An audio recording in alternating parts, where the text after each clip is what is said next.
Alors, merci d'être resté pour ce second panel.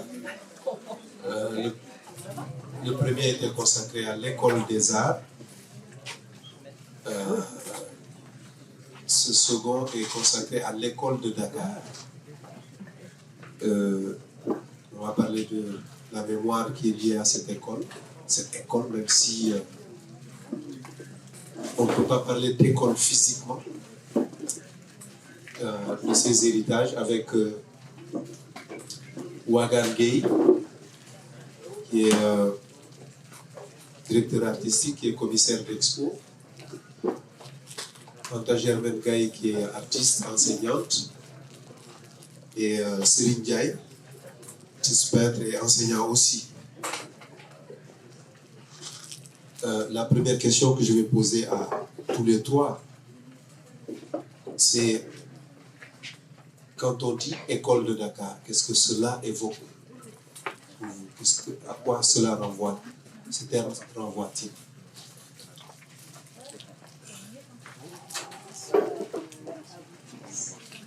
Bonsoir à vous tous ici présents.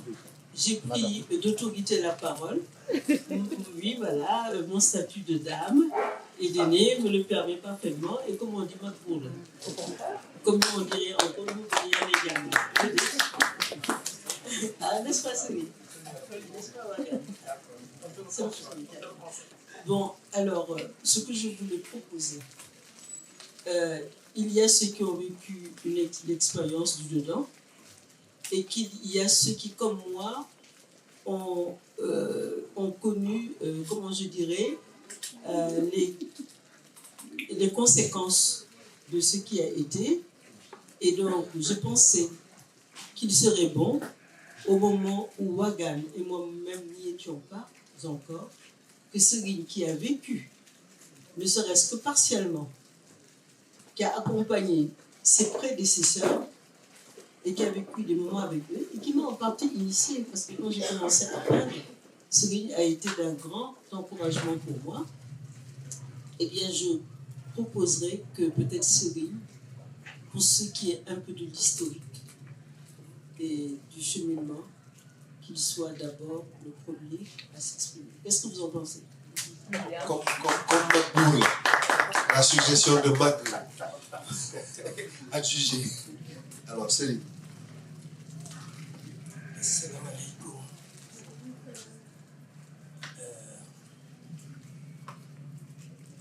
Anta est une Saint-Lucienne.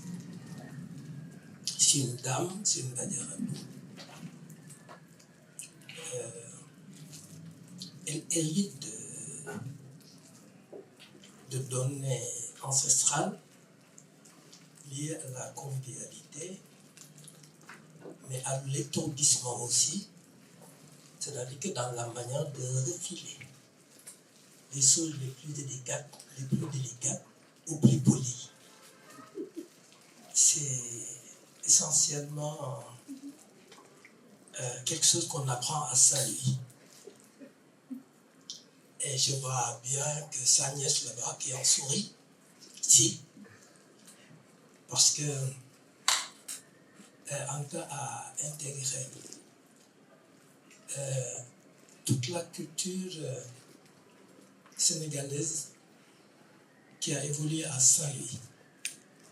Et son travail de l'école de Beaux-Arts a reflété cela. Ibn Ndiaye, quand nous l'avons écouté dans ses derniers propos, il a posé toute la problématique qui s'est posée à l'artiste, à savoir d'abord une formation technique, n'est-ce pas Abdallah, une formation technique, acquisition de connaissances techniques, académiques et classiques. Il y croit. Et il a agi comme tel tout le temps. Il parle de couleur, il s'interroge par rapport aux surfaces, par rapport aux matériaux, aux médiums, et par rapport à l'intervention de l'artiste Tchitche Médio. Mais surtout, il a parlé de recul. C'est-à-dire s'interroger sur son travail, se poser des questions et en même temps se situer par rapport à sa propre société.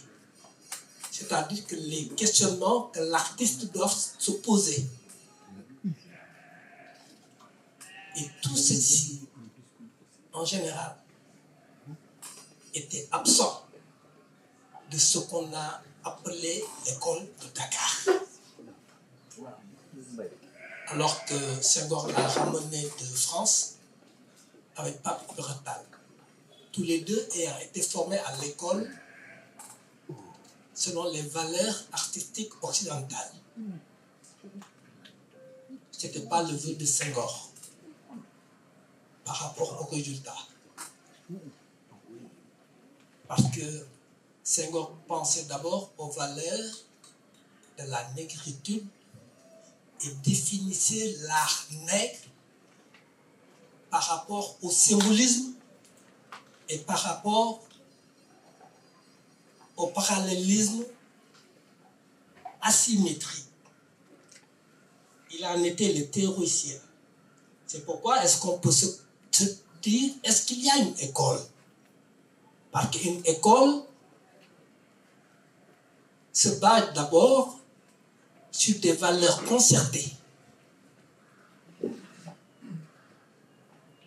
Au plan réel, au plan artistique, au plan esthétique et culturel. Une école, ça suppose une démarche, sinon une conception idéologique, des critères, une manière de faire, une manière d'être, en prenant le Bauhaus, en prenant l'école de Paris, en prenant d'autres écoles. Est-ce que c'était le cas ici à l'école de Dakar? L'école de Dakar, est-ce qu'ils avaient conscience d'abord d'appartenir à un mouvement? D'autant plus que ce qui a caractérisé l'école de Dakar, c'était, je ne manque pas de respect, mais c'était le niveau intellectuel assez moyen, sinon très bas, de ces animateurs et futurs animateurs. Et tout ceci va se ressentir dans le résultat. Parce qu'ils avaient tout juste une expression en dehors d'abord de tout apprentissage, parce que quand Iba Ndiaye et Pape Bretal donnaient quelques notions techniques, apprenaient à ceci, à cela, Senghor a amené Pierre Lotz, parce que par rapport à sa négritude, dont les valeurs étaient basées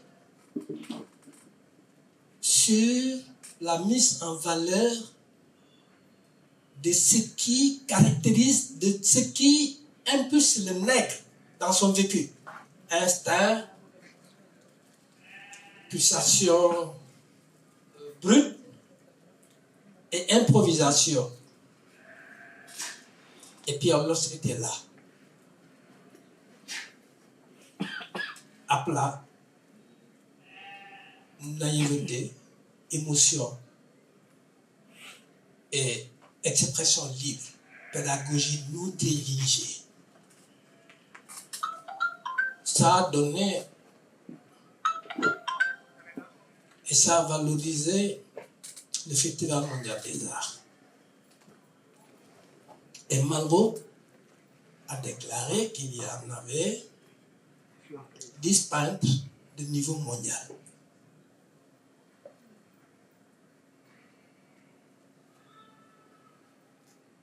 Aujourd'hui, on peut se poser la question, où sont ces 10 peintres de niveau mondial? Quelle est leur présence par rapport à l'art au plan universel? Quelle est leur influence et quelle est leur valeur marchande? C'était le grand signature Pape Bretal d'abord, Ibou Diouf, Ibou Diouf qui a voulu tuer le maître. Amadou Ba, Amadou Sow plus tard, Amadou Seck, et d'autres qui étaient là, et Bokar Diop, et Younous, la seule dame autodidacte, qui est la première à introduire les cauries et qui a pris comme support le marbre et qui a séduit Senghor quelque part. Et pour en arriver ailleurs, à comment Pierre Lotz, qui prenait son balayeur, son cuisinier, quelques personnes qu'il formait et qu'il faisait venir à l'école, qui ne savaient pas lire souvent. Et à un moment donné, qui dessinait, qui utilisait la couleur. Il y avait quelques critères. Il y avait la palette nègre, c'est-à-dire que les ocres, et les brochures, et la manière de représenter. Ils ont fait du chemin, jusqu'à ce que Senghor, un jour, parce qu'il était le premier critique, jusqu'à ce que Senghor, tu t'en rappelles, arrête les salons nationaux des artistes plasticiens du Sénégal. Parce qu'ayant dit, ayant constaté que non, mais c'est ce que j'avais vu il y a l'année passée et l'année qui l'a précédé, et qui a arrêté les salons parce que ça n'avançait pas. C'était tout l'école de Dakar pour pouvoir prendre du recul, s'amuser, se réinventer, se restaurer, se régner, se bouleverser, se reprendre, se déprendre, construire, déconstruire, aller un ailleurs, là où on ne se connaît pas, où on ne connaît rien, raconter ce qui n'est pas, parler de ce dont on n'est pas témoin, mais surtout parler de soi, de son peuple. Une peinture à thèse qui parle des préoccupations d'un peuple. L'école de Dakar n'avait pas conscience à cela. Elle était limitée au mythe et à autre chose, en dehors d'une société. Elle ne connaissait pas. Les animateurs de l'école de Dakar ignoraient presque tout de l'école occidentale. Mais ils avaient en souvenance ces animateurs. Ils étaient formés à l'école des images, de la peinture souveraine et des chromolithographies musulmanes qui nous venaient de Tunisie et qui avaient l'image depuis Adam et Ève, l'arche de Noé, le sacrifice d'Abraham et toute la littérature artistique plastique autour de Serigne Bamba sur ses voyages. Voilà. Et l'école de Dakar a cheminé. Mais l'école de Dakar a sombré. Il y en a quand même qui sont restés à flot. Ibou Diouf, Zulu Mbaye, Théodore Diouf et Bokar Diop qui est resté maître jusqu'à sa mort. S'il vous plaît, je m'en arrête là. Merci Céline.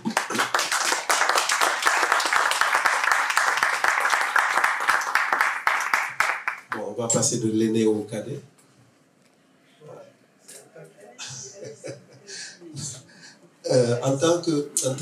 Non, je pose la question au commissaire d'exposition qui est confronté aux œuvres de ces héritiers, de ces acteurs de l'école de Dakar. Qu'est-ce qu'on voit? Qu'est-ce qui en reste de vivant aujourd'hui?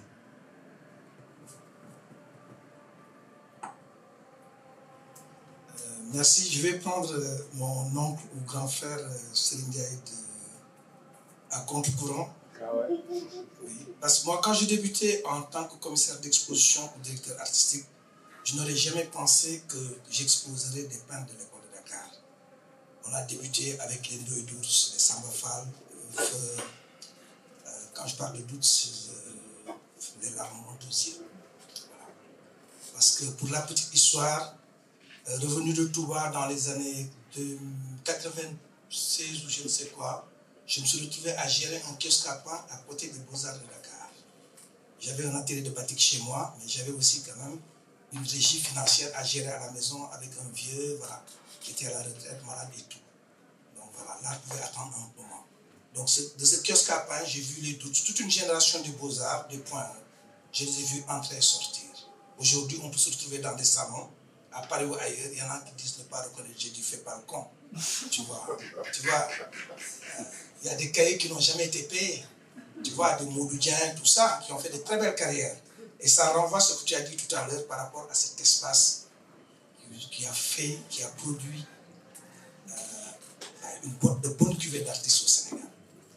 Voilà, les Darilo, c'est le point en termes d'espace, de lieux et tout. Bref, pourquoi je dis ça? Voilà, donc on a été une génération, on est partis ensemble.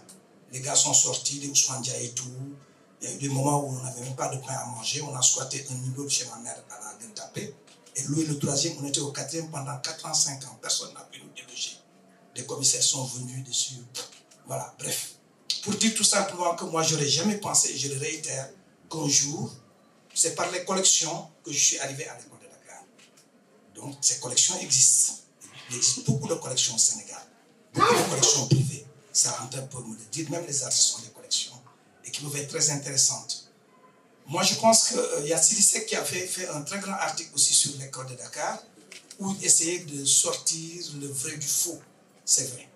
On reprochera toujours à Senghor aussi ce côté très père, très commandeur, très, voilà, qui pouvait même dire aux artistes de faire des choses. On le voit dans le film d'Iba Ndiaye. Voilà, il ne s'est jamais entendu avec Iba Ndiaye, qui est une très forte personnalité. Mais beaucoup d'autres ont abondé dans le sens qu'ils voulaient. Une peinture de la négritude, une peinture commandée avec des enveloppes du président, avec des voyages du président, avec des collections qu'on va acheter pour les manufactures de Thiès, en termes de carton pour les reproduire. Bref, un moment, c'est vrai qu'il y a du bon comme il y a du mauvais dans l'école de Dakar. Mais Zouloumaï a dit quelque chose de très intéressant lors d'une conférence l'année dernière, moi je l'ai suivi en visio, que l'école de Dakar est l'épine dorsale de la peinture sénégalaise. Si des peintres comme Souli Cissé, si des peintres comme Ndoye d'Ours, si des peintres comme Ousmane Dia ou les nouvelles générations, Badou Diak, aujourd'hui font le marché, font l'international, ils ont eu de l'existence pour créer, sincèrement. Et une des grandes, il y a quelque chose de très pertinent qu'on n'a pas encore fait. Bon, le RAO fait un travail, OH fait un très grand travail, aujourd'hui Jennifer Audrouche avec Cérébrone fait un très grand travail. C'est de revoir tout ça, de fouiller cette mémoire, aussi à tout point de vue. À tout point de vue, pour moi, elle est très intéressante. Moi, je me suis retrouvé à partir avec mes amis, les doutes et autres, Aïcha et Dara qui sont partis, toute cette génération des années 98, 82 et tout ça. Mais je suis en plein dans l'école de Dakar, je n'ai rien à cirer maintenant avec les jeunes. Je le dis comme ça. Bref, parce que on voit des collections et là où je vais en venir, par rapport aux héritages, et Anta et Serigne ont s'est retrouvés sur ce projet, la collection des cours Sainte-Marie de Anne. Le travail de Victor Emmanuel Cabrita. Et moi, j'ai pris mon pied avec cette collection. Bref, pour dire tout simplement que au moment avec André Sonko, qui était le directeur de l'école, tu vois, c'est hyper intéressant cette période-là. Après, voilà, on reproche beaucoup de choses à Senghor, des fois. Et puis, à juste titre, parfois. Mais parfois aussi, non. Et quand on voit une collection comme ça, on peut même retrouver des noms moins connus, mais hyper pertinents. Les galeristes, comment dire, ceux qui dirigent des centres d'art, ne me démentiront pas. Un peintre comme Abou Ndiaye. Mais personne... Moi, le premier jour que j'ai vu des peintures d'Abou Ndiaye chez la veuve de Cabrita, je dis c'est un Gambien, comme ça, je ne sais pourquoi. Voilà, or qu'il est de Rufisque, il était très proche de comment dire, de Mbaye Diop. Là, on parle de l'école de Dakar, on oublie un génie quand même. On oublie Mbaye Diop. Bundiaï. Voilà, voilà, pour dire tout simplement aussi, cette période, elle a besoin d'être revisitée. Voilà. Il y a Djibril Mameti qui avait dit quelque chose de très intéressant à Samba Félix. Lorsque Samba Félix lui avait dit qu'il allait faire un film sur Senghor. Je pense que 68 était déjà bien passé. Voilà. Ils avaient pris le temps aussi quand même de calmer leurs ardeurs juvéniles. Et Djibril, c'est Djibril qui parle. Il dit à Samba Félix, fais un film à la hauteur de l'homme. Voilà, moi, donc l'école de Dakar, pour couper court, en tout cas, moi, je suis en plein dedans. Et puis aujourd'hui, l'histoire leur donne raison. Aujourd'hui, sur le marché de l'art contemporain, les anciens de l'école de Dakar peuvent ravir la vedette aux jeunes. Et les galeristes, on le voit dans le catalogue de plus en plus. Je parle des galeries les plus présentes ici sur Dakar, les centres d'art. Je ne dis pas qu'ils travaillent avec les jeunes générations, mais ils sont, et ça, je ne mens pas, je dis la vérité, certains sont là. Ils sont à la quête de cette mémoire déjà, et pratiquement aussi du point de vue esthétique, ce que ça donne. Voilà, pour dire tout simplement, on le voit aussi, même quand on voit le président parler, voilà, on ne va pas rentrer dans le champ politique, ces très grandes tapisseries que nous avons derrière nous. Là, on voit l'ambassade, la nouvelle ambassade qui est très sur les réseaux sociaux. Qu'est-ce qu'on voit derrière? On voit des très belles tapisseries. Ces aplats qu'on a critiqués, que Sidisek a beaucoup tapé dessus, beaucoup ont tapé dessus.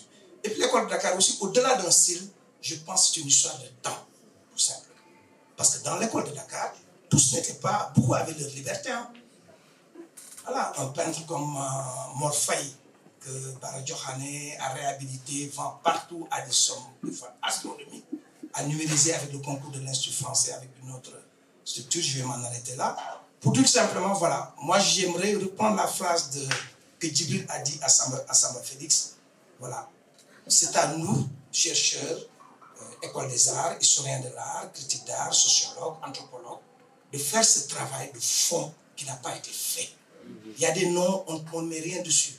Autour de Seynabou Sakho, qui a travaillé sur Seynabou Sakho, Ouagane Sakho, les frères Sakho, l'autre qui vient de partir, comment dire, Moussa Sakho. Tu vois, il y a beaucoup de vides, il y a beaucoup de blancs comme ça qu'on retrouve dans le livre de Axe et Elsie. Voilà une mémoire très forte aussi de cette période, qui a toute sa liberté de ton, mais on ne peut pas tout jeter dans la mer, ou je ne sais pas, comme on dit, le bébé tout dans l'eau. Voilà. Pour moi, voilà, si aujourd'hui on a une biennale, que les Sud-Africains ont voulu nous prendre, que les Marocains ont voulu nous prendre, c'est cette antériorité de cette période qui nous donne cette légitimité sur ça. Et puis il y a des noms. Si je nomme des noms, Anta me dira qui connaît ici Langouste Drobé Diormo. Et puis ce qui est très intéressant aussi à cette période qu'on n'a plus maintenant, c'est que les artistes naviguaient. C'est-à-dire, un artiste n'était pas qu'un artiste plasticien. Tu vois, on le voit, les Zouloubaï, c'est un homme de théâtre. Quand tu vois à Moussa Senafsa, tu vois un homme de théâtre. Tous ces gens-là, même jusqu'à Boris Diop, Makena, voilà, je dis ceux que je connais. Voilà, je vais m'en arrêter là. Mais moi, aujourd'hui, je le répète, je reste un grand fan. Peut-être c'est très intéressé, parce que c'est ça qui se vend le mieux. C'est ça que les grandes maisons viennent chercher ici, à Piazza. Un Bokar Patedjon qui était là, qui traînait dans Dakar. Bassam Chaïti allait le prendre à Paris à 4,5 millions. Et ce Bokar Patedjon, un carton de 66, a été demandé partout par les Américains et tout, et qui appartient à la collection nationale. Bokar reste une valeur sûre. Il l'a dit aussi, Serigne, je suis d'accord avec lui. Il y a des valeurs sûres, Zoulou restera une valeur sûre. Il l'a été, il l'est encore. Et voilà, moi je reste, voilà, peut-être c'est le côté très admiratif, mais aujourd'hui, quand on travaille sur des collections, comme quand on a la chance de travailler sur la boîte, il y a quelqu'un comme Ousmane Sarr, qui est mort à Bordeaux. Voilà. On peut, voilà. Moi je pense, voilà, nous avons le devoir, ceux qui travaillent autour de l'art, même l'école des arts, je le dis, comme les métiers de la culture sont en plein dedans, c'est de revisiter cette école aussi. Parce que c'est, comme le dit très bien, c'est l'épine dorsale, c'est le socle de la peinture sénégalaise. Merci Ouaga pour ce critique sur il y a 2 ou 3 ans, ou un peu plus, il y a eu une exposition sur la collection Barbier au musée. Et je suis venu avec le catalogue ici et c'est quelques noms qui sont là, mais on en connaît qui sont célèbres, mais d'autres qui ne sont pas du tout connus. Je dis Amadou Ba, Mamadou Fall Dabo, Mbaye Diop est assez connu, Omar Kata Diallo, Théodore Diouf, Ousmane Faye, Ousseynou Mbaye, bon, Mamadou Mbaye c'est Zoulou, Abou Ndiaye dont il a parlé tout à l'heure, Kara Ndiaye, Amadou Sek, Diata Sek, Philippe Sen, Moussa Tine. Donc on a exposé cette collection il y a quelques années au musée. Et c'est Mauro qui avait fait ce catalogue de ces œuvres-là. On a écouté Serigne qui a le vécu, le contact avec des acteurs de cette école. On a écouté le commissaire qui a un regard plutôt plus critique, mais un regard aussi sur la mémoire pour aller creuser, aller trouver des choses dont on ne parle pas. Maintenant, je vais demander à Anta de donner le regard de quelqu'un qui est à la limite spectatrice, qui a eu des contacts évidemment avec ces acteurs-là, mais qui n'était pas vraiment de cette période-là, sur l'école de Dakar. À quoi cela renvoie? Je suis née en 1979. Oui, parce que c'est en 1979 que je suis rentrée à l'école des Beaux-Arts. C'est ma naissance en tant qu'artiste. Et lorsque je suis arrivée, c'était un monde nouveau pour moi. Absolument. C'était un monde qui devait me permettre, disons, d'accéder à mon moi. Mon moi qui n'était pas encore révélé, mon moi que je ne connaissais pas tout à fait, mon moi que je soupçonnais et mon moi que j'avais envie de vivre. Voilà. Je suis rentrée dans cette école tout simplement pour pouvoir vivre l'art. Mais je ne savais pas exactement que je deviendrais peintre. Je suis rentrée à cette école parce que, avec des garde-fous familiaux, ils m'ont dit, comme il y a la section éducation artistique qui forme les enseignants en art, tu auras ta sécurité sociale, tu auras ton salaire, tu auras ta retraite, tu auras tes implications budgétaires, et comme ça te permettra de faire de l'art. C'était très vaste, c'était très vaste. Et lorsque je suis arrivée là-bas, j'ai trouvé des personnes comme Elassie, comme, non, j'ai vu plus tard, comme Mamadou Fall Dabo, comme Moussa Tine. Lui, il a fait la même section que moi. Il était une année avant moi. C'est cette année-là d'ailleurs que l'école a ouvert. On avait un tronc commun. Mais avant d'aller plus loin, ce que je voudrais dire que Senghor, avec son école de Dakar, il a créé quelque chose qui a créé des artistes. Parce que peut-être certains barbouillaient, d'autres faisaient des affiches de cinéma, d'autres travaillaient avec du charbon sur le support. Mais il a donné un statut à l'artiste. Et il a donné une importance à l'artiste. Et il a fait que celui qui avait envie ou qui déjà commencé à faire quelque chose, s'exprimer, il a fait prendre conscience à ces personnes-là qu'ils étaient importants, que ce qu'ils faisaient était important, que ceci était fondamental. Et on a gardé une tradition de ce temps-là. C'est-à-dire que les artistes, c'est pas dans la Constitution, on dit que le président de la République est le protecteur des arts et des artistes. Ensuite, les artistes, on les a logés. Ensuite, on leur donnait des subventions. Au fil du temps, ils voyageaient, on les mettait en valeur. Et donc, ça, c'est un statut, c'est-à-dire, c'est comme si la crème de la société, c'était l'artiste en devenir. Personne d'autre dans la société n'avait ce statut. Mais maintenant, pour parler de l'école de Dakar, comme dit Sénéco, c'est pas une idéologie, c'est pas un mouvement, c'est pardon, c'est des tendances portées par des personnes différentes. Quelqu'un comme Ibn Ndiaye, ceux qu'il a formés, il était quand même quelqu'un de très académique, sont absolument différents de ceux que Pierre Lotz a formés, qui, lui, il était absolument pour la spontanéité Senghor allait le prendre au Congo, à Poto, et il l'a amené. Et lui, je pense qu'il avait conscience qu'il était sur un terrain vierge, et il n'était pas sophistiqué. Il n'avait pas le complexe de celui qui avait appris puis savait. Au contraire, il pensait que tout venait de la spontanéité. Oui, quelqu'un comme Pape Ibretal, mon père qui était un esthète, me disait, je pense, il a fait l'école d'architecture, il a fait la manufacture des Gobelins et autres, mais il me dit, je pense que son inspiration aussi est puisée dans son milieu des artisans de Tiwawan. Je pense que c'était des gens qui fabriquaient des selles de chevaux et voilà, la tradition du Woudé, comme ils travaillaient. Donc tout ça, ça se reflétait. Mais il y a quelqu'un d'autre dont on ne parle pas. On a parlé de Pierre-Lotte, Pape Ibretal et Ibn Ndiaye.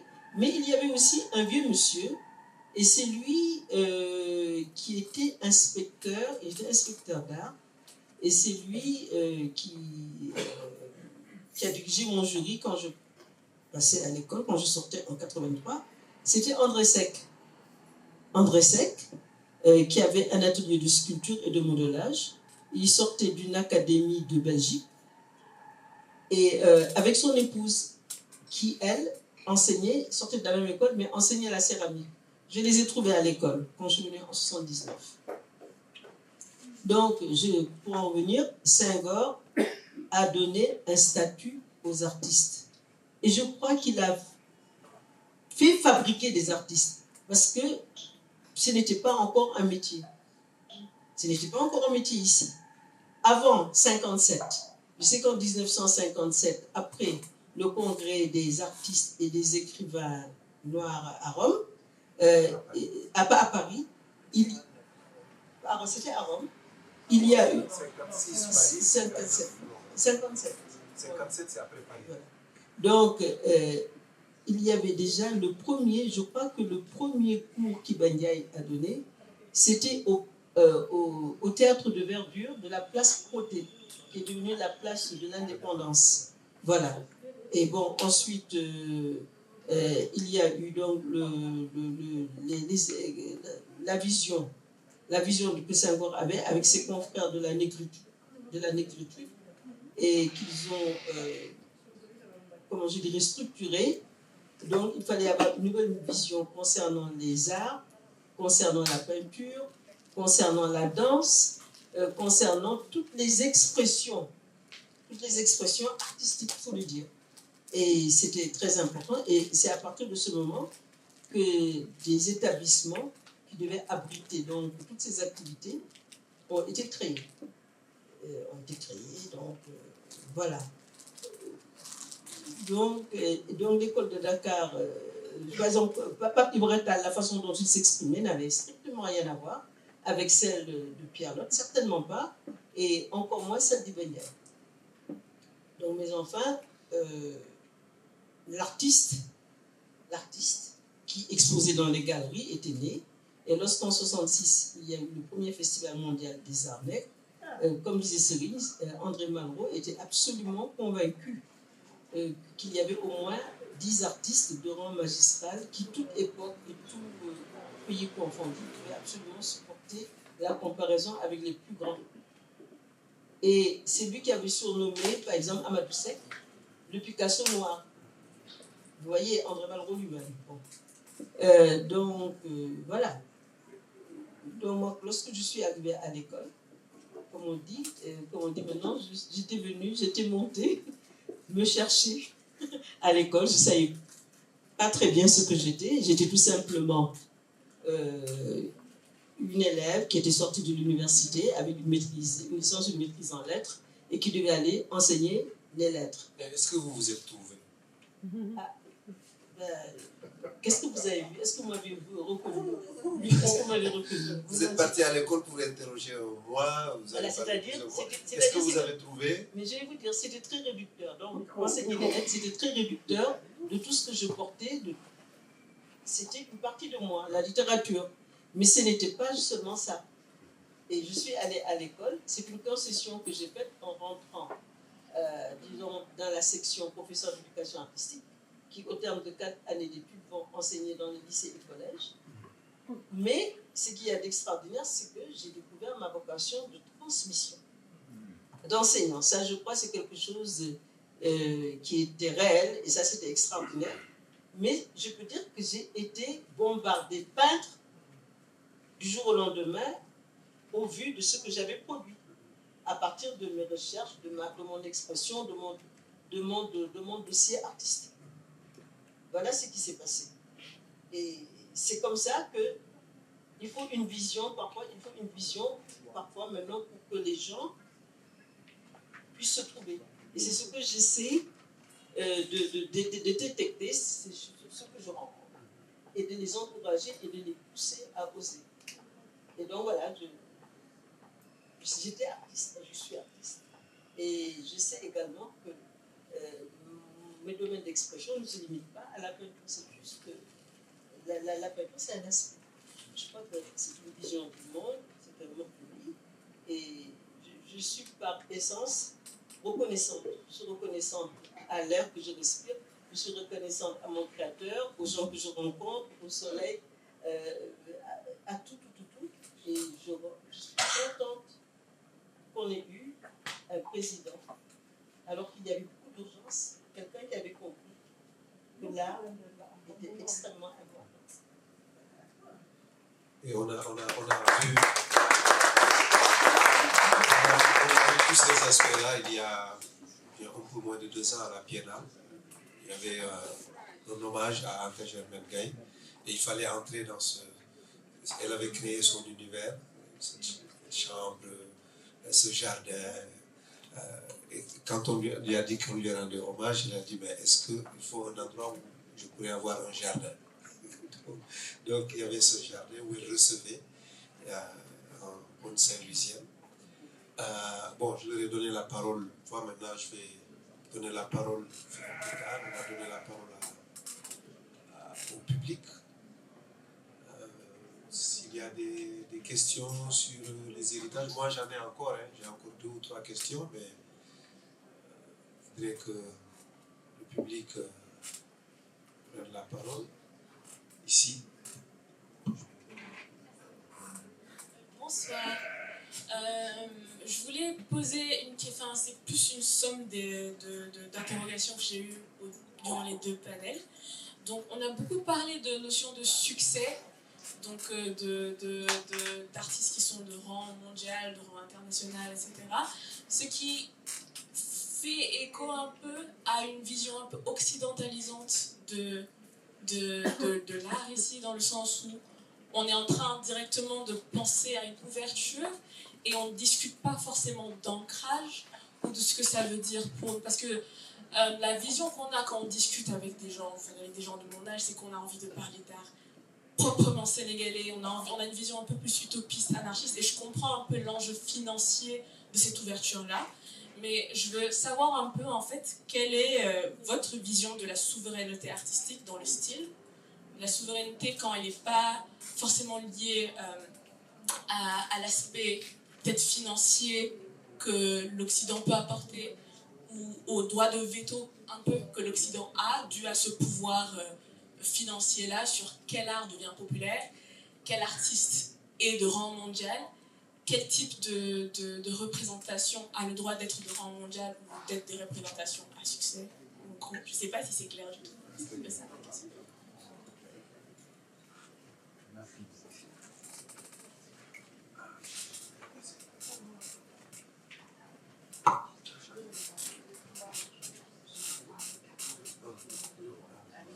Moi, en fait, dans la même continuité de la question de la dame, je dirais, déjà, qui a designé, ça s'est fait naturellement ou quoi, mais souvent les mouvements artistiques qui vont être designés, là, en mode, par exemple, l'école de Dakar. C'est-à-dire, ça n'a pas été, quelqu'un s'est pas assis, il s'est dit, attends, on va créer un mouvement, on va dire l'école de Dakar. Enfin, tout ça, ça fait jouir à un mouvement, à la plus-value, à l'augmentation de la valeur des œuvres. Ça crée un monde, ça fige une époque, justement, comme on disait, ça appartient à une époque, etc. Moi, je me demande comment ça s'est ficelé petit à petit. Et au final, est-ce que vous savez, les œuvres de l'école de Dakar, elles sont où concrètement? C'est-à-dire, est-ce qu'il y a un travail qui est fait? Est-ce qu'elles sont plus à l'extérieur du pays qu'à l'intérieur du pays? Enfin, comment on situe ce travail qui a été fait au final, quoi, si je dis.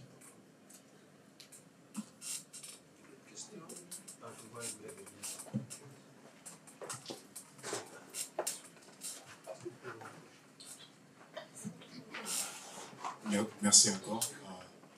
J'ai une question. Je voudrais savoir combien de femmes qui faisaient partie de l'école de Dakar. Et puis, c'est bon. Merci.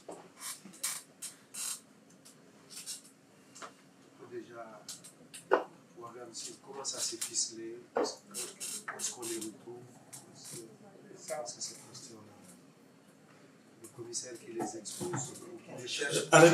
Arrête, comment dire, Cisco, de me donner des prétentions que je n'ai pas. Mais tu les cherches. Voilà, avec toute prétention mise à côté, j'essaie de garder un peu les pieds sur terre et les chevilles à l'état normal. Non, mais l'État sénégalais, le plus grand collectionneur de la période de l'école de Dakar, ça, Antoine ne me démentira pas, le grand Serigne ne me démentira pas, c'est l'État sénégalais. Voilà, ça, Antoine l'a présenté. Ce que le Sénégal a eu comme chance d'avoir ce président poète avec, voilà, c'est d'avoir un art nouveau, c'était ça, un art nouveau pour une nation nouvelle. Et en mettant toutes les conditions qu'il fallait pour les artistes et pour des formations autour des métiers de l'art et autres, notamment le musée dynamique aux normes internationales, muséales internationales, qu'Abdou Diouf a repris après pour le donner à la justice, la manufacture des arts décoratifs de Thiès qui au départ était à la section recherche nègre à Dakar. Donc c'est tout un mouvement. Et puis l'année dernière, moi j'aime bien reprendre les expressions des autres, des aînés. Lors de Pilowa, le projet que Pascal Nampemala a porté dans l'espace anciennement École des Arts de Dakar au point, après le déménagement du centre-ville bien sûr. Antambo a dit que la chance du Sénégal, c'est que le président Senghor était le premier président élu d'une nation nouvelle après les époques de la conférence de Rome et autres. Donc c'était tout un projet politique qui se mettait en œuvre. On voit que Senghor, mais tous les autres étaient dans ce cheminement, dans ces grandes revendications, tiers-mondistes, négritude et autres. Voilà, pour dire tout simplement que il ne faut pas qu'on boude notre plaisir. Quand vous demandez qui est le plus grand, les tapisseries que vous voyez derrière le président au JT, c'est l'école de Dakar. La preuve la plus flagrante, elle est dans les ambassades, même s'il y a des choses qui ont été piochées, qui ont pris, comment dire, des voies hautes ou qui ont été mal, comment dire, entretenues. Vous allez à l'Assemblée nationale du Sénégal, vous verrez des très grandes tapisseries de l'école de Dakar. On a donné le cas des maristes.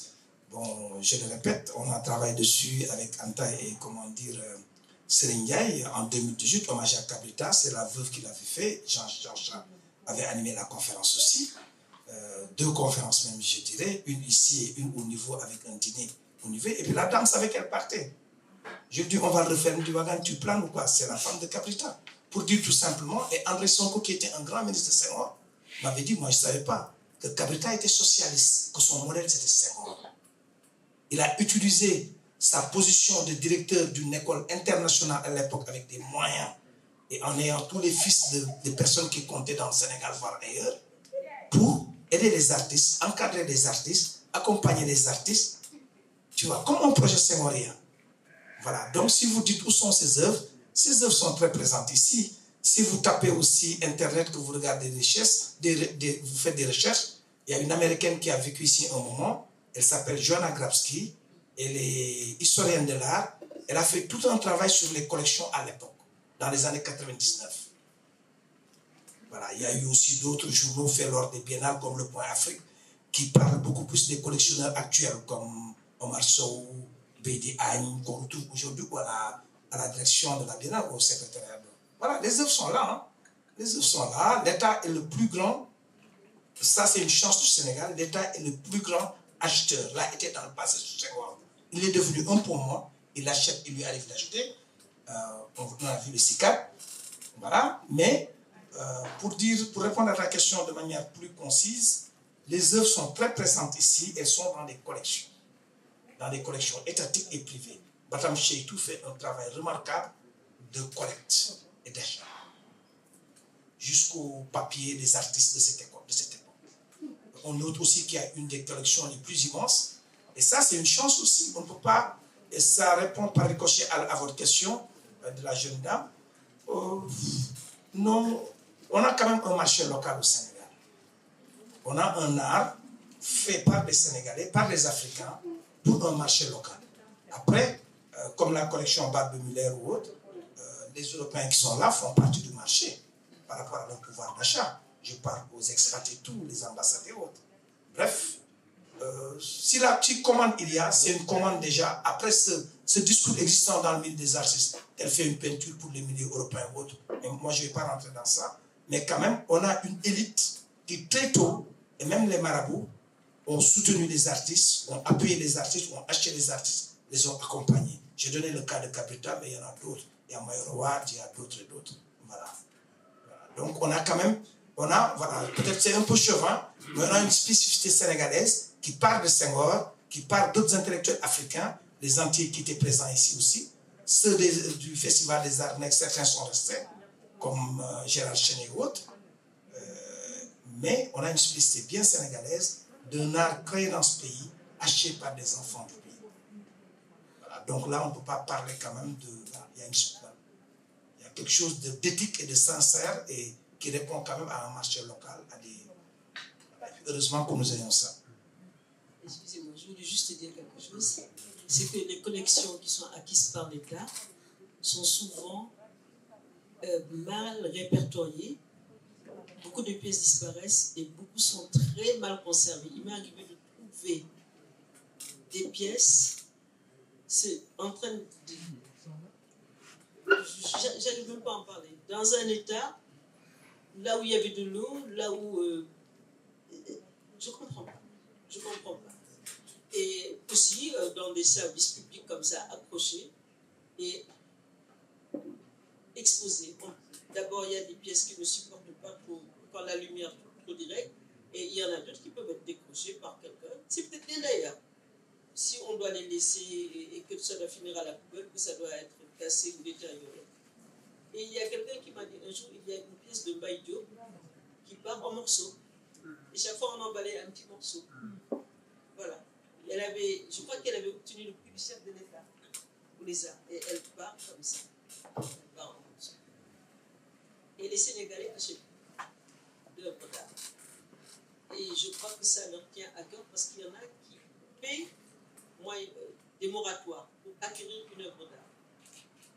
Donc ça veut dire qu'ils n'ont pas les moyens de les acheter comme ça, au prix coûtant, mais que c'est important pour eux. Ça aussi c'est rassurant.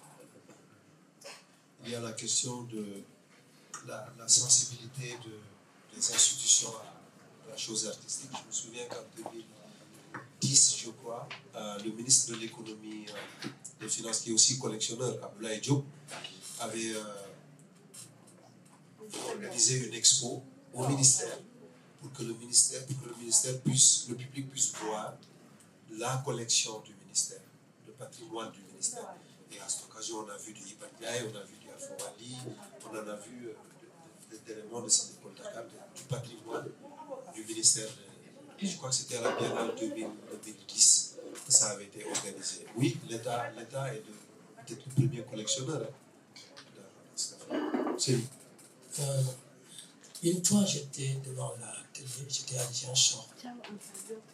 Et je vois Macky Sall qui parle et derrière lui, il y a une peinture. Et j'ai dit, moi j'étais en train de dessiner, j'ai dit, mais comment le président de la République peut-il parler avec une peinture anonyme derrière lui? Et il y a le chanon qui était avec moi qui me dit, ah non, non, n'ose rien. C'est signé. Je dis, je vais t'expliquer. Elle est anonyme parce que moi je n'ai pas besoin de voir une signature pour reconnaître l'œuvre d'un artiste sénégalais. Et cette œuvre ne me rappelle rien. Ce style ne me rappelle rien.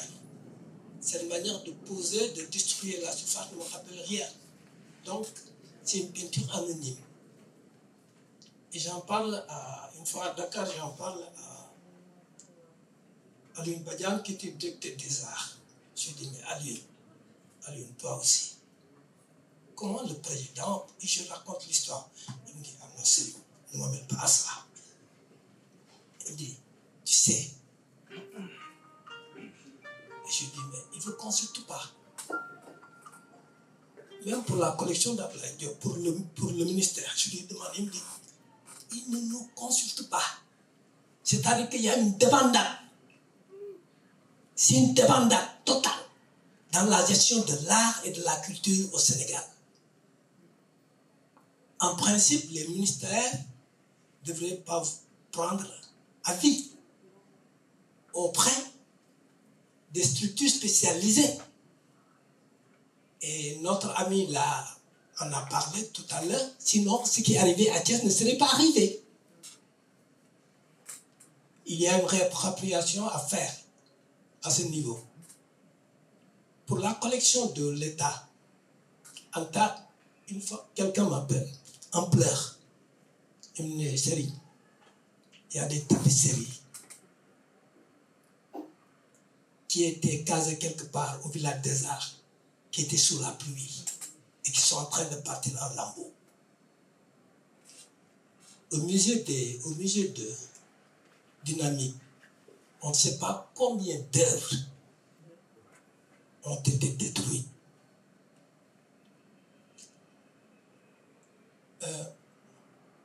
L'école de Dakar, il faut déterminer comme ceci. Quand on parle de l'école de Dakar, dans le vocable et dans le résultat de cet espace de création, de créativité, c'est Pierre Lotz qui en est l'animateur. C'est ça l'école de Dakar. Bokar Diong n'était pas de l'école, c'était un maître d'éducation artistique. Morfay était un maître d'éducation artistique. Ils ont été l'élève de Iba Ndiaye, ils ont fait une formation académique et classique. Il y en a qui ont survécu. Ibou Diouf, jusque dans ses derniers jours, il a exposé. Et il a vendu 10 fois plus cher que ce qu'il vendait. Il y en a qui ont survécu de l'école de Dakar. Pourquoi? Parce qu'ils n'étaient pas dans l'école, dans la structure géographique de l'école des arts. Ils étaient en atelier avec Pierre Lotz, c'est lui. C'est les trois Maïs. C'est Mamadou Maï qui est devenu Zoulou. C'est Crémaï. Et c'est Séni Maï. Sinon, Ouaga, le gros de la troupe a sombré.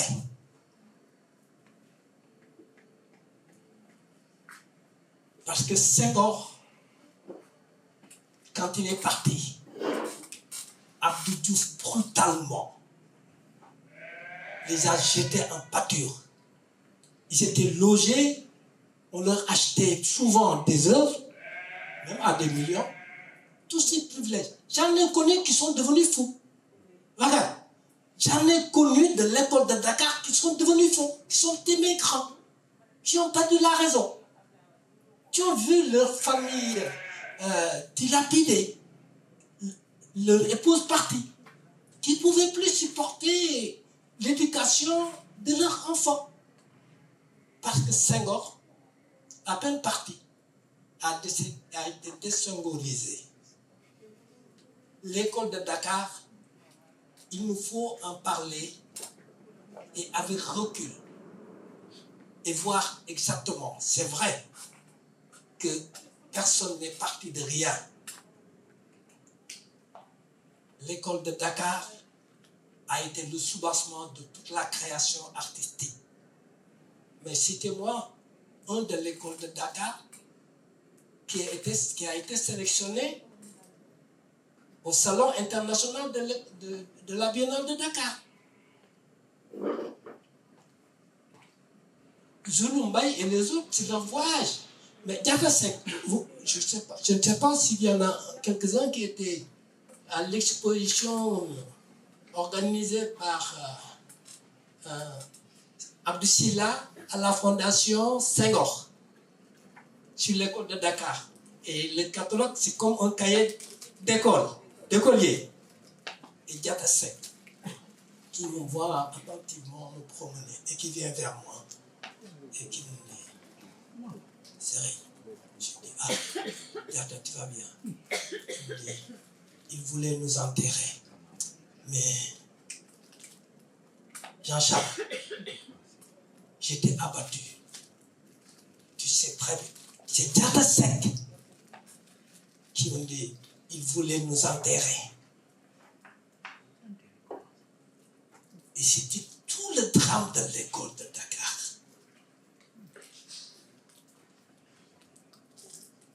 Il y en a très peu qui se sont sauvés. Très peu. Il y avait Kata, mais parce que Kata avait émigré au village des Arts. Et avec le contact, avec tout, il y a Serif Thiam qui expose actuellement.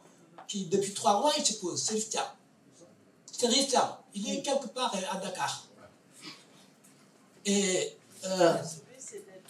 mais de sorte d'abord, et puis de sortir d'autres choses. Mais il y en a un. Ouais. Il faut absolument. Malheureusement, je n'ai pas trouvé le temps de le faire. Je l'ai interviewé, j'ai transcrit ce qu'il a dit, et c'est un puits de connaissances. C'est quelqu'un d'extrêmement cultivé qui a lu, qui a rencontré des gens, qui a une excellente réflexion, mais sa santé, ça ne va pas. C'est Amadou Seck. Ouais, voilà, tu m'en as parlé tout à l'heure. Ah oui, je dis ça. Amadou Seck, il est là, il est encore vivant, et je me dis que. Mais parce qu'Amadou est parti en Italie. Et voilà, justement. Tous ceux qui sont. Il y a maintenant pour les femmes, il y a eu 2 femmes de l'école. Il y a Younous, qui est autodidacte, qui est la première, d'abord, qui a introduit les gorilles et qui a eu dont le travail était différent de l'école de Dakar, parce que c'était une œuvre conceptuelle. On trouve rarement dans les animateurs de Dakar qui sont partis d'une idée de l'abstraction et d'une représentation par rapport à ceci ou cela. Younous, d'abord, elle était cinéaste. Non, elle était comédienne. Elle est actrice, ainsi de suite. Et il y en a une dame aussi, très bien, super. Sénégal Sakho. Il faut voir vraiment comment elle travaille, cette dame-là. Comment elle travaille. Comment ses compositions, ses couleurs, ces trucs. Génial. Ce sont les seuls composités de l'école de Dakar originelle. Je voudrais dire tout juste, excusez-moi. La tapisserie a accompagné l'école de Dakar.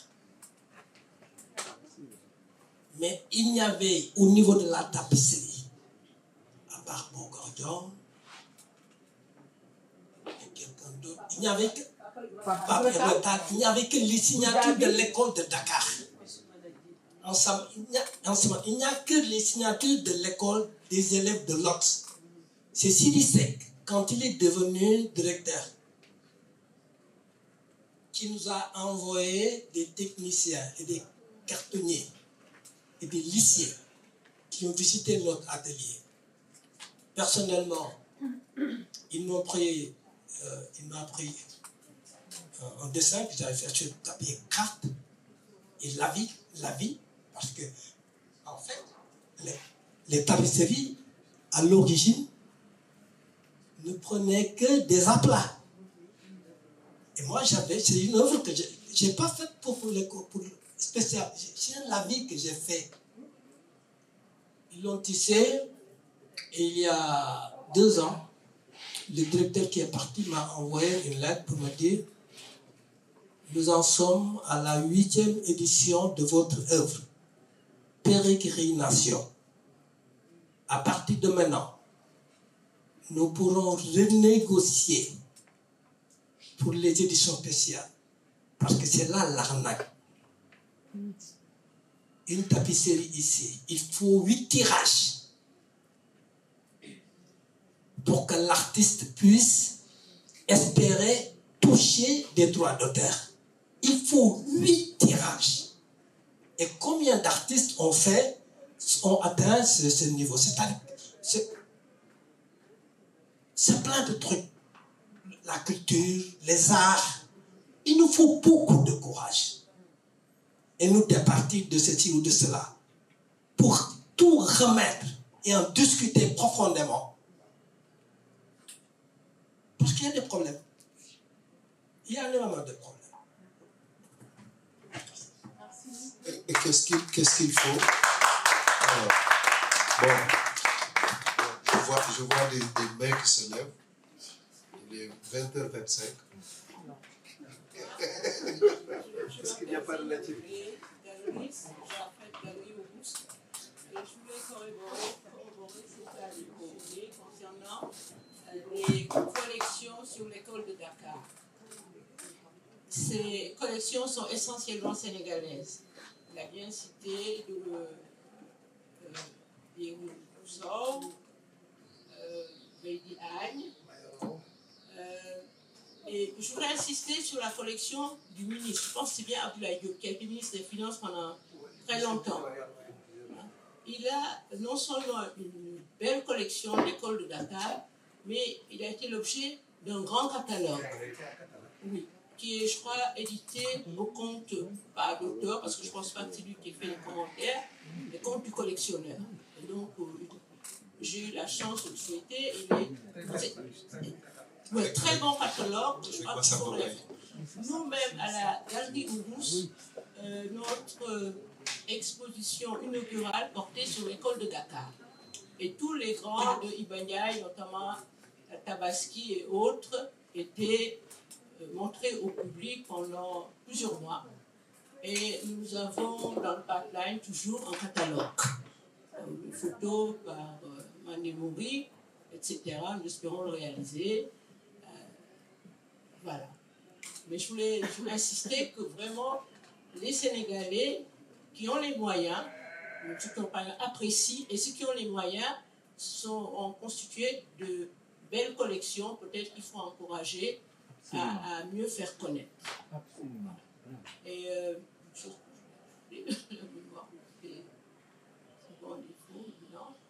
oui, je voulais demander, il y a une peintre qui s'appelle Labou, est-ce que c'est la Seine Boussaro? On m'a dit qu'elle était de l'école de Dakar.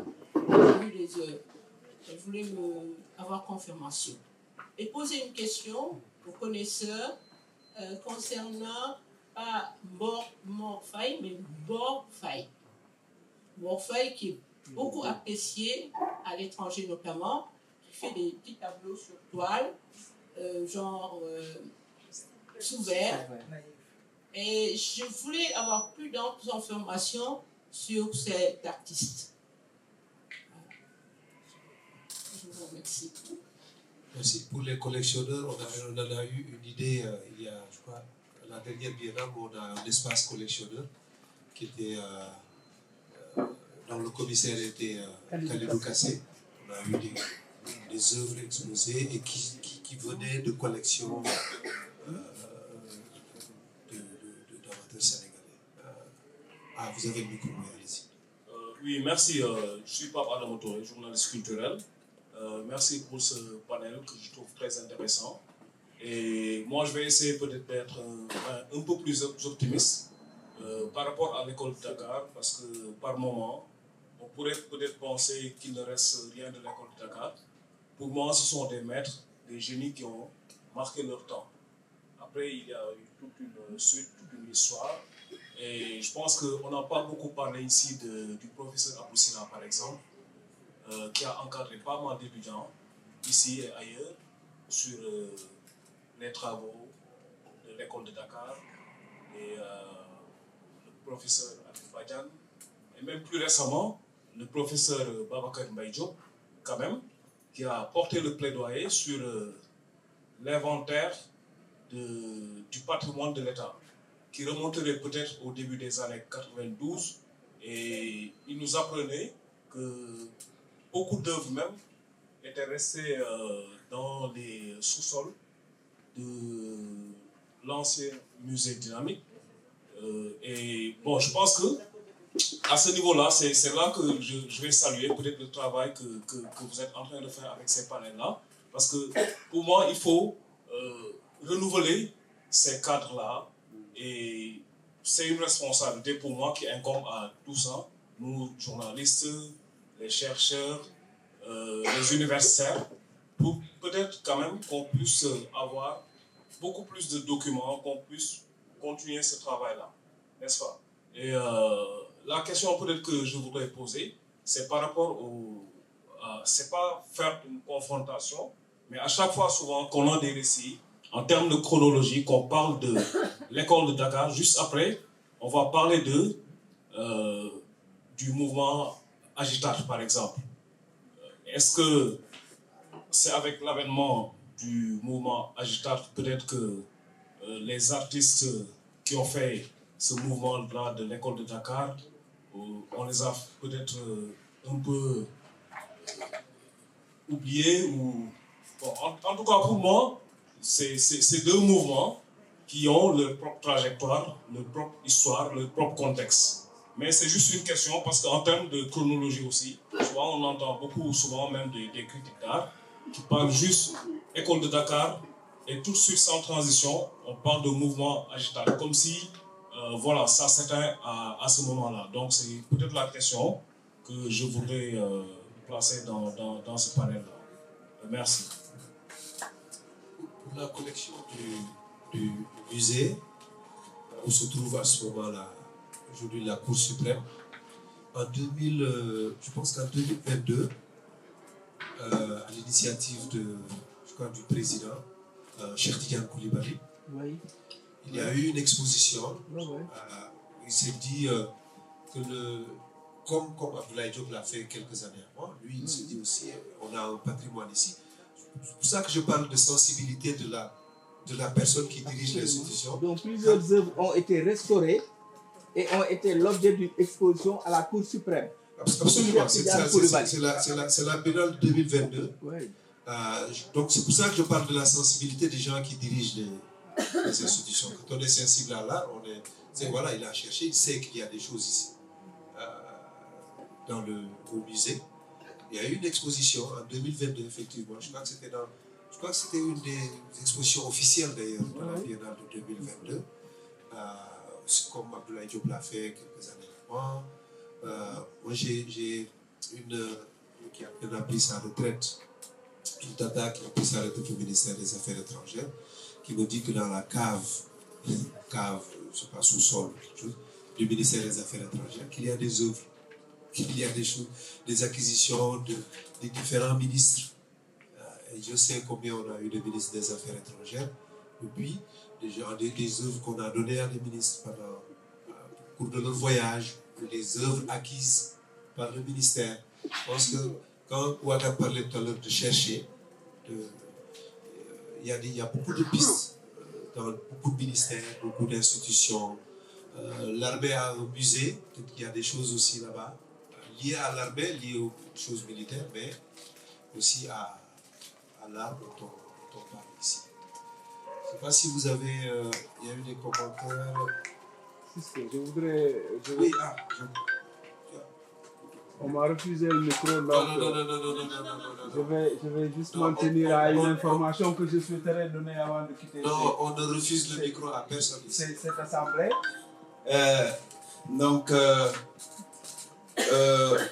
Mais ce que je retiens, avant de donner l'information, c'est que nous avons encore du travail à faire par rapport à l'histoire de notre culture, notamment en ce qui concerne les arts visuels. Nous avons vu tout à l'heure les échanges entre Iba et le président Poète, mais c'est le reflet même de ce débat que nous avons encore. et qu'il nous faille vider.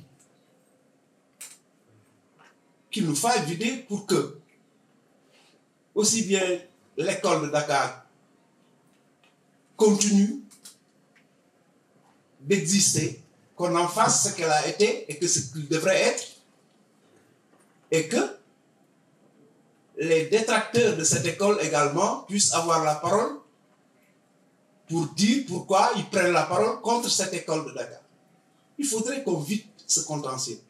Mais peut-être que Rou nous aiderait à mettre en place un colloque international autour de cette problématique. Ce que je voudrais donner comme information sous le couvert de Tata Anta, c'est cette initiative du ministère de la Culture qui dure depuis peut-être quelques années avec l'ancien directeur des Arts. C'est cette grande concertation autour des arts visuels.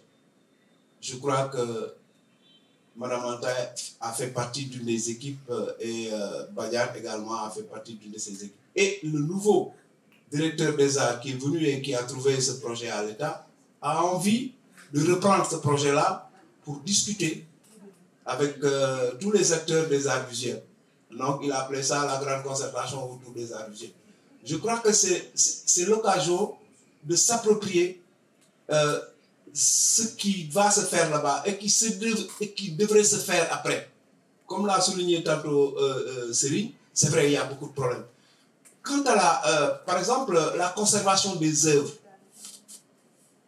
dont l'État s'est approprié, que l'État a acheté, son patrimoine. Mais qui doit conserver ces œuvres-là? Est-ce l'État? Est-ce les artistes qui maîtrisent la conservation? Non, moi je crois que c'est autour d'échanges, de discussions, qu'on doit pouvoir trouver la bonne formule. Ce qui nous est arrivé au musée, avec toutes ces œuvres-là qui ont pourri quelque part, ou alors qui ont été transportées. Mais tout ça, je crois que c'est à nous tous de prendre ça en charge, en collaboration avec les institutions. Ce que je tenais à dire, c'est qu'il y a encore cette velléité du nouveau directeur des arts de mettre en place cette grande concertation autour des arts visuels. Donc, je le dis à Raw Matériel, avec l'espoir que les gens qui sont là sauteront sur cette occasion pour se l'approprier. Et monsieur le directeur de l'École nationale des arts et culture également étant là, je crois que l'information ne serait pas tombée dans l'oreille de ceux. Merci. Je ne sais pas si vous avez Wagan, Tante Germaine, Céline, un mot. C'est tard. Oui, moi je pense que c'est très intéressant, le débat est très intéressant. Ce que vient de dire Cyril aussi est vrai. Comment dire, pour dire l'écho qu'il fait, la transposition entre le discours entre Senghor et Iba Ndiaye et ensuite le discours que nous avons ici par rapport à des camps ou des positions différentes, ce qui ça enrichit le débat. Et la question de Pape Adama par rapport à Agitar, non, Agitar moi je dirais même c'était tous des enfants de Senghor. Mais Senghor aussi leur accordait cette liberté en démocrate. Je pense qu'il n'était pas en politique avec eux. D'ailleurs, on le voit dans le livre qu'a produit Ousmane Sowichar, des très belles photos de LHC qui était un des piliers, voire même la tête pensante de beaucoup pensent de jour. Mais LH a été incontournable dans l'histoire de nos archers. Le père de Kané Jassi qui était ici présent et qui vit toujours et qui est une mémoire vivante encore sur pied et qui a toute sa tête. Pour dire tout simplement, les autres avaient une vision et une position de se dire qu'on ne va pas nous commander. Et puis c'était des anciens 60 plus tard, toute cette clique-là d'Agitar.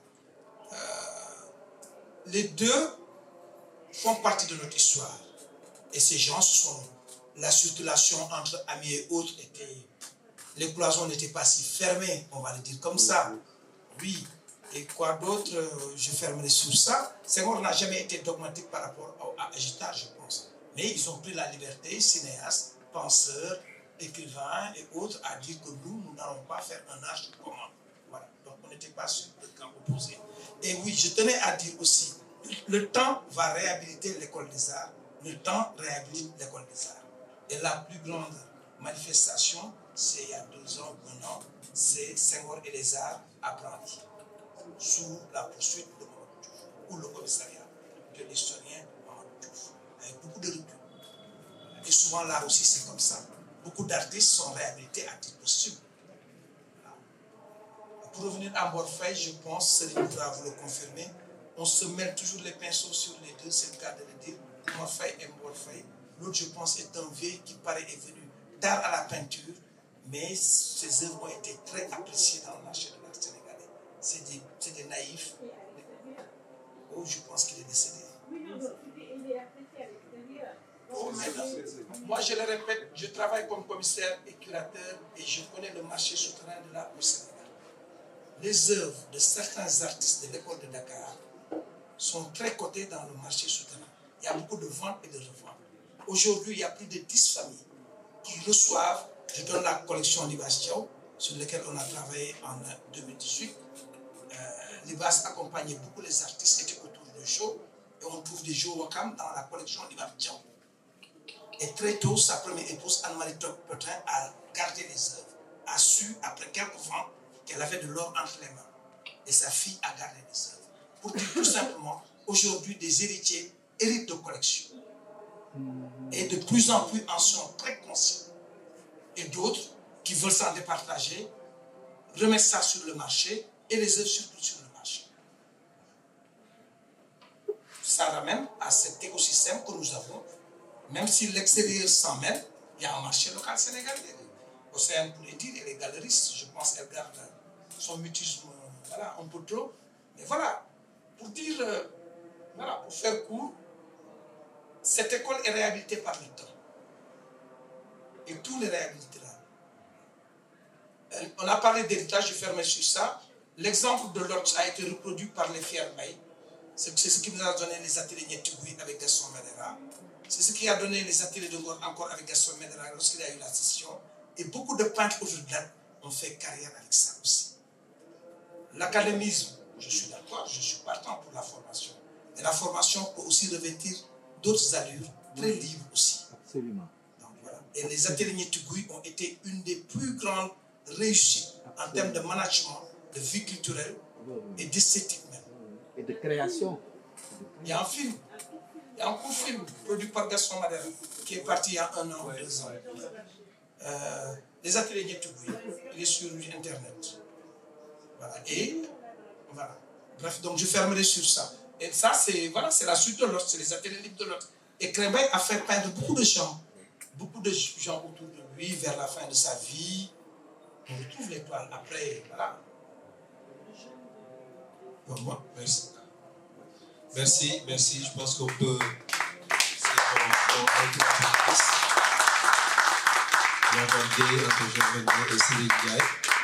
Regard croisé sur l'école de Dakar et ses héritages, il y a tellement à dire.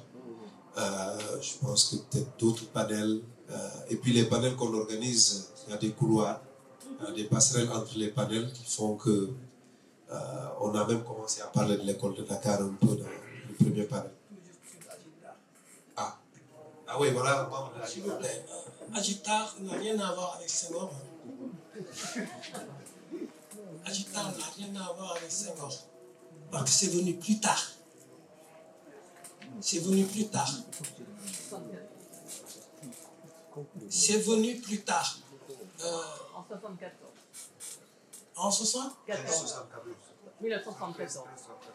Agitar. Oui. Mais pas formellement. C'est-à-dire que jusque-là, Aladissi a eu des contacts avec Senghor un peu plus tard, et surtout avec son exposition à la réouverture du musée dynamique pour s'opposer à une exposition organisée par le musée, par le ministère de la Culture qui reprenait le salon des artistes. Et Aladi a boudé. Il a boudé parce que, à l'époque, moi-même, je crois que nous étions ensemble dans cette exposition. J'étais à l'inauguration de la Galerie nationale avec Pape Ibrahim. Moi, j'étais dans cette exposition. Je crois que tu y étais. Ablaï Ndo y était. Et Aladji a monté l'exposition Art et Apartheid. Art contre Apartheid. Et Senghor y était. Mais c'est deux choses différentes. Hein. Agitar et l'école de Dakar. Ça n'a vraiment pas de connexion. Parce que Agitar, c'était d'abord d'autres gens qui n'étaient pas tous artistes. Hein. La plupart, ce n'étaient pas des artistes. C'était des amateurs d'art, c'était des gens qui aimaient Abbas Abdoubouri. Et Issa qui a commencé avec le théâtre. Agitar a commencé d'abord avec le théâtre pendant longtemps. Plekhanov. Youssoufa John qui en était le directeur, qui était le président. Ainsi de suite. Je voulais tout juste que aussi... Le Nouveau Toucan, c'était la première troupe privée, théâtrale, issue de l'école des arts, avec Magana et Saïba Traoré, et avec comme égérie l'écrivain et poète Sall, Ibrahima Sall. Alors, Fatima, j'espère que tu as pris une note, parce qu'il y a deux pistes ici, de panel. Agit Art, il y a Agit Art qui mérite à la limite une matinée. Pas qu'un panel, je pense. Non, mais c'est vrai, il y a tellement de choses à dire. Et je mettrais un bémol, il y a des connexions, je pense. Il y a des connexions, même si c'est en termes de contestation, mais il y a des connexions. Parce que Agitar, c'est après mai 68, il y a Omar Diop Blondin, il y a Djibril Diop Mambéty. C'est l'année d'ailleurs de sortie de Tuki Bouki. Mai 68, il n'y avait pas encore. Non, je disais c'est après 68. C'est beaucoup plus tard. C'est 73. C'est ce qu'on te dit. Mais Cisco, franchement, ça, c'est la trajectoire des courants de pensée artistique qui ont jalonné ça, où il y a le courant tank avec les cinéastes. William Bay. Non, pour vous dire, c'est une trajectoire extrêmement riche. Ouagan l'a dit, tout ça, c'est le fermement qui a occasionné cette biennale. Mais attention, il y avait pas... Attends. S'il te plaît. On parle d'art sur commande. C'est pour ça que je disais... En 1966. Non, c'est important. Mais attends, laisse-moi placer une phrase. Je te laisse... Attends, c'est pour ça que je disais, en reprenant le micro tout à l'heure, que c'est un panel. C'est même une matinée sur Agitar. Les passerelles entre l'école de Dakar, Agitar, même si c'est en termes de contestation de l'école de Dakar, et ce que Agitar a permis, que l'école de Dakar n'a pas permis. Donc ça, c'est pour ça que je disais à Fatima, si elle a pris note, on pourra voilà, on est, voilà. Donc merci d'être resté si tard. L'expo de Liti Diakhaté continue au musée, et il y a des œuvres de Bokar Paté Diop là-bas, de Iba Ndiaye, donc vous pouvez aller voir. Et je termine par une info. Demain, le panel c'est sur l'architecture. On nous a présenté une vision 2050 de Dakar, ça parle d'architecture, mais on ne va pas parler que de ça. On va interroger les politiques publiques en termes d'architecture. Comment ça évolue? On parle de Senghor ici, on parlera certainement de Senghor demain. Et c'est le jour où Jean-Charles parlera, parce que j'ai essayé de le faire parler, il a dit non, je ne parle pas aujourd'hui. Donc à demain 17h pour ce panel. Merci.